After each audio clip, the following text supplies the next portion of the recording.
Ó, vamos só relembrar, né, com relação à classificação de fungos, né? Nós temos 4 classes de fungos e sempre o critério a nível de classificação é o aspecto reprodutivo, a forma como o fungo se reproduz, tá? Então, de acordo com o mecanismo reprodutivo, tu tem 4 classes importantes de fungo. A classe Ficomicota, ou dos ficomicetos, a classe Ascomicota, ou dos ascomicetos, a classe Basidiomicota, ou dos basidiomicetos, e a classe Deuteromicota, ou dos deuteromicetos. Então, sempre o critério para classificação é o aspecto reprodutivo, tá? No caso, a primeira classe, que é a classe Ficomicota, ou Zigomicota, né? Esse termo fica porque tem característica de algas. E essa característica que os ficomicetos têm com as algas, sempre relembrando, é no aspecto reprodutivo. Porque no caso dos ficomicetos, tu tens, né, um mecanismo de alternância de gerações a nível reprodutivo, né, que é aquele ciclo que a gente chama de ciclo haplodiplobionte, tá, onde vai ocorrer alternância entre um indivíduo ou uma fase haploide e uma fase diploide no mesmo ciclo, caracterizando o processo de metagênese, assim como ocorre em algas, né? Então daí o termo Ficomicota para característica de algas com relação ao mecanismo de metagênese. E um outro aspecto importante é que nos ficomicetos, né, ou nos zigomicetos, que é a mesma classe, Ficomicota, zigomicota é a mesma classe. O termo zigomicota é devido ao mecanismo de meiose, que vai ocorrer na formação, né, não na formação, mas vai ocorrer a nível de zigoto. Porque os ficomicetos, os ficomicota, vai ter uma meiose que a gente chama de meiose zigótica.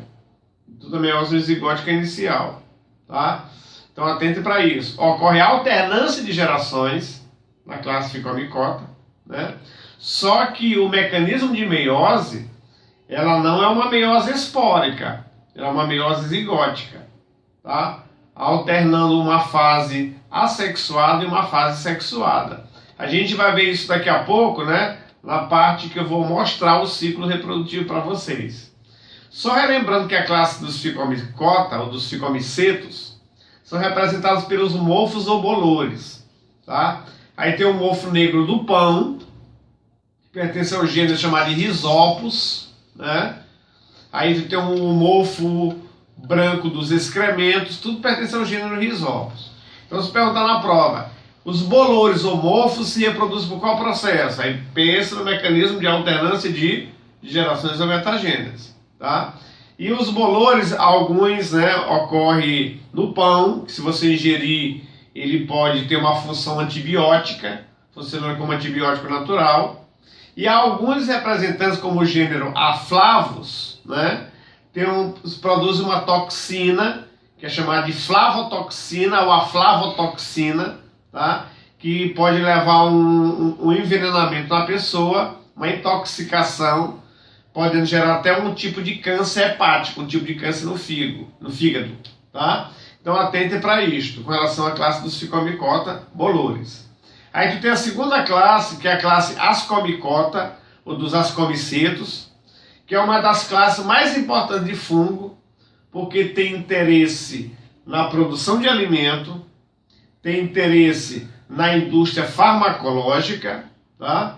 E tem interesse na produção de biocombustível, tá? Então fala quais são os fungos mais relacionados com alimentação, produção de medicação e na produção de biocombustível. Aí você pensa na classe dos ascomicetos, tá? A gente vai ver que o mecanismo de reprodução dos ascomicetos, ele também envolve mecanismo de alternância de gerações. A única diferença quando você compara o ascomiceto com o ficomiceto, a nível de metagênese, está no mecanismo de reprodução assexuada. Porque os esporos nos ficomicetos, eles são provenientes de mitose. E os esporos nos ascomicetos, eles são provenientes de meiose. Quer dizer, ficomiceto produz esporo assexuado. Ascomiceto produz esporos sexuados, tá? apesar que ocorre a alternância de gerações nos ascomicetos, só que o processo de reprodução assexuada nos ascomicetos envolve um mecanismo chamado de gemulação, gemação ou gemiparidade, formação de gemas ou de brotos, brotamento, gemação ou gemulação. Este é o mecanismo de reprodução assexuada que ocorre nos ascomicetos. Já quando você pensa nos fico, a reprodução ela é assexuada por esporulação, tá? Formando o que a gente chama de esporos não flagelados, conhecido como aplanósporos, tá certo? E quando a gente for pensar em representantes dos ascomicetos, você vai ter as leveduras, né? Aí você pensa em levedura como fungo de ação fermentativa, fungos que realizam o mecanismo de fermentação, tá? E fermentação com relação à classe Ascomicota, ou dos ascomicetos, tá? Você vai pensar em dois mecanismos de fermentação. Só que envolve gênero diferente de ascomicetos. Por exemplo, se ele citar o gênero Saccharomyces, né? Aí tu tem o Saccharomyces cerevisiae, que é o levedo de cerveja. Tu tem o Saccharomyces apiculatus, que é o levedo do vinho. E tu tem o Saccharomyces oryzae, que é o levedo do arroz, tá? Então, quando ele fala leveduras relacionado com o mecanismo de fermentação alcoólica, aí você pensa no gênero Saccharomyces. Qual é a classe? Ascomicota ou ascomicetos. Então, Luzan, qual é a forma de reprodução assexuada que ocorre em uma levedura? Aí você pensa no mecanismo de gemação, gemulação ou brotamento. Apesar que também pode ocorrer alternância de gerações em algumas espécies de ascomicetos, tá? Então, fermentação alcoólica, o gênero Saccharomyces, levedura de cerveja, levedura do vinho, levedura do arroz, tá? Atentem para uma coisa, os ascomicetos que pertencem ao gênero Saccharomyces, né, que são as leveduras que fazem fermentação alcoólica, elas também são utilizadas no preparo do pão e do bolo, usada como fermentos biológicos, tá? Porque assim, ó, toda vez que você fala fermentação alcoólica, é um mecanismo de respiração anaeróbia, onde o micro-organismo ele vai utilizar a glicose que tem na sacarose do alimento, tá? Fermenta a sacarose para obter glicose, e essa glicose ela vai utilizar no mecanismo de respiração anaeróbia, que a gente chama de glicólise, ou piruvato, caracterizando o mecanismo de fermentação, tá? Então fermenta, tá? E a partir da fermentação ela vai produzir o etanol, que é o álcool etílico, tá? E vai ocorrer a liberação de CO2, de gás carbônico, além da produção de 2 moléculas de ATP, de trifosfato de adenosina. Então fermentação alcoólica. Aí você vai pensar no gênero Saccharomyces, levedura de cerveja, levedura do arroz, levedura do vinho, tá? Só que as leveduras, que são chamadas de leveduras, né? E que tem a ver com fermentação alcoólica, elas também são utilizadas na fabricação de probióticos, que são medicações para recomposição da flora intestinal. Então você acha que quando a gente tem um processo diarreico, que vai ao médico, ele te passa uma medicação chamada de Florax ou de Floratil. E o Florax e o Floratil nada mais são do que ascomicetos pertencentes ao gênero Saccharomyces. Aí vai falar em Saccharomyces boulardii e o Saccharomyces cerevisiae, que é o levedo de cerveja. Então aí se toma isso como probiótico. Por quê? Porque ele vai recompor a flora intestinal de uma pessoa que está com uma desbiose intestinal, quer dizer, com um desequilíbrio da microbiota intestinal. Então, muito cuidado. O ascomiceto que pertence ao gênero Saccharomyces, além dele estar relacionado com fermentação alcoólica, e também são usados como probióticos para a reconstituição da microbiota intestinal de uma pessoa que está com quadro diarreico infeccioso. Tá certo? E outra coisa, o fungo que pertence ao gênero Saccharomyces, ele é o suplemento alimentar mais rico em vitamina do complexo B que existe na natureza. Tá? Então, qual é o alimento mais rico em vitamina do complexo B, dito de origem vegetal? Aí você pensa nas leveduras, nos fermentos, tá? Que tem a ver com o gênero Saccharomyces. Então, esse é um gênero que faz fermentação, só que é alcoólica. Tá? Tem um segundo gênero, que é o gênero Penicillium, tá? Da qual é feita a penicilina, que é um antibiótico, né? Só que a penicilina, ela é feita a partir de um fungo chamado de Penicillium notatum, de onde se extrai a penicilina, que foi o primeiro antibiótico a ser descoberto, tá? Pelo Alexander Fleming. Tá? Já quando ele fala penicilino, além da produção de antibiótico, ele também tem a ver com fermentação lática, não alcoólica, fermentação lática. Quer dizer, que vai fermentar o leite na produção de certos tipos de queijo. Só que a gente tem que atentar para um lado aí.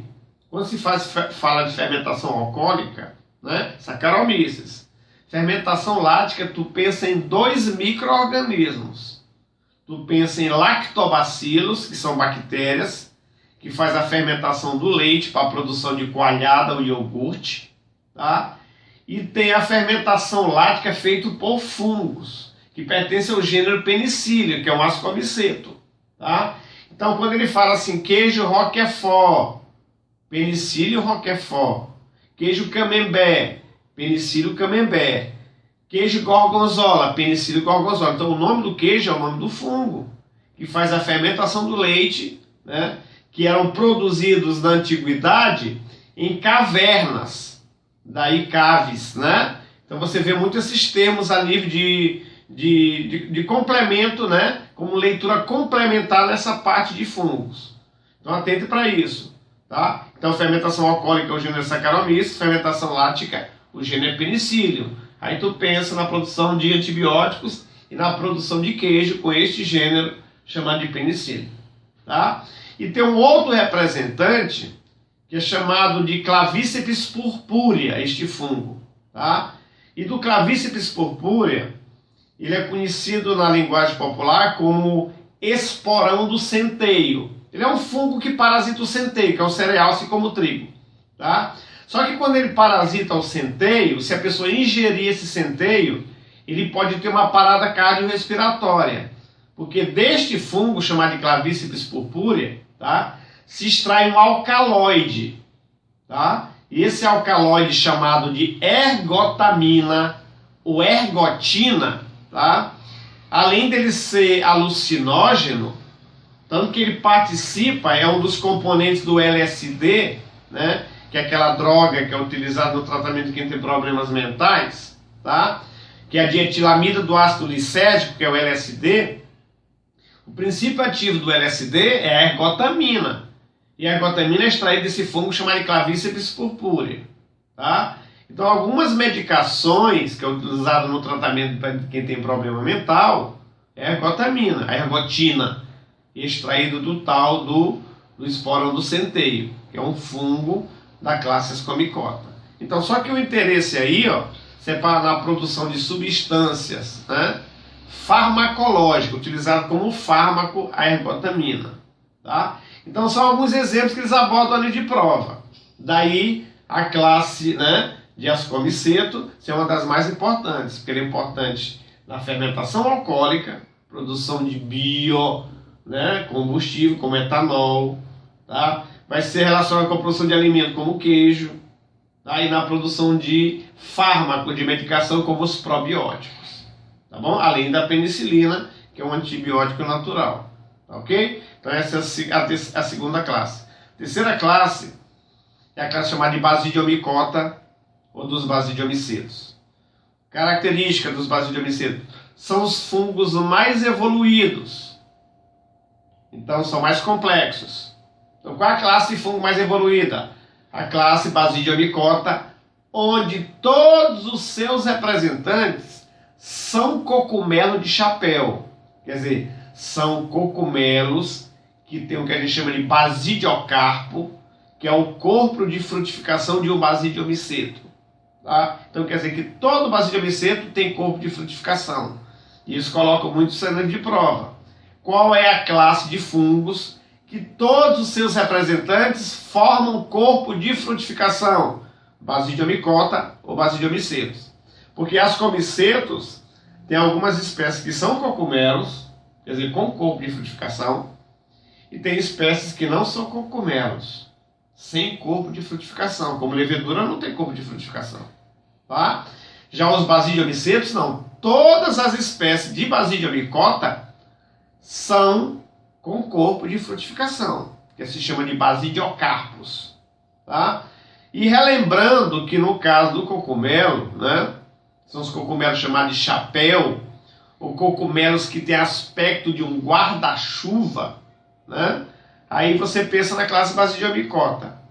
Aí tem o rizoide, já falando isso para vocês, que é o micélio vegetativo.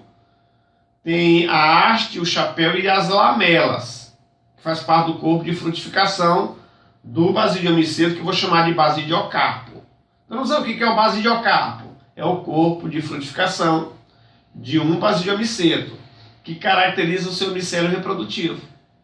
E é justamente nas lamelas que eu vou encontrar os basídios.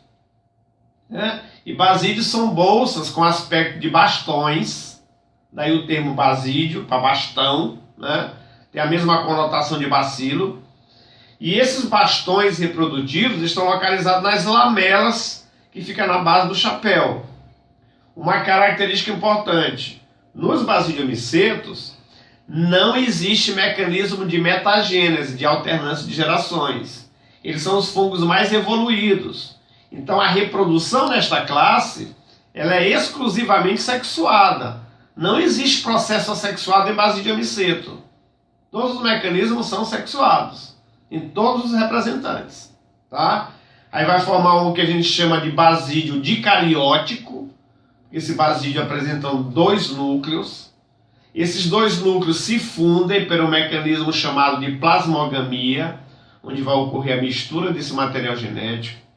Aí forma um basídio, né, com um núcleo primeiro diploide. Aí esse núcleo diploide recombinado sofre meiose. Forma um basídio maduro com 4 núcleos haploides, que ele é proveniente de meiose.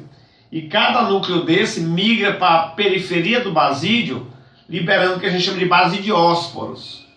Como os basidiósporos são esporos provenientes de meiose, eles são esporos sexuados. Já que na classe dos basidiomicetos não existe mecanismo de reprodução assexuada. Isso cai muito em prova. Qual a classe de fungos, né, onde o mecanismo de reprodução é exclusivamente sexuado? Basidiomiceto ou basidiomicota. Tá? Com relação a cogumelos, tem cogumelos que são venenosos e tem cogumelos que são comestíveis. Champignon é basidiomiceto comestível. O Amanita muscaria, venenoso, conhecido como mata-mosca, de onde se extrai a muscarina, né, que é um alcaloide também altamente tóxico. Ele bloqueia a sinapse nervosa, no caso dos animais. Tá? Então, quando fala em cogumelos, tem comestíveis e tem altamente tóxicos. Como é que a gente vai saber se o cogumelo é tóxico ou comestível? É aquela coisa da coloração de advertência. Se eu sou muito colorido, é porque eu tenho toxina, né? E toxina geralmente causa envenenamentos pela ingestão dessas toxinas em fungos. Tá? Então tu tem orelha de pau, tu tem os cogumelos comestíveis, tem cogumelos altamente venenosos, pertencente à classe chamada de Basidiomicota. Tá? Por hoje ficamos aqui.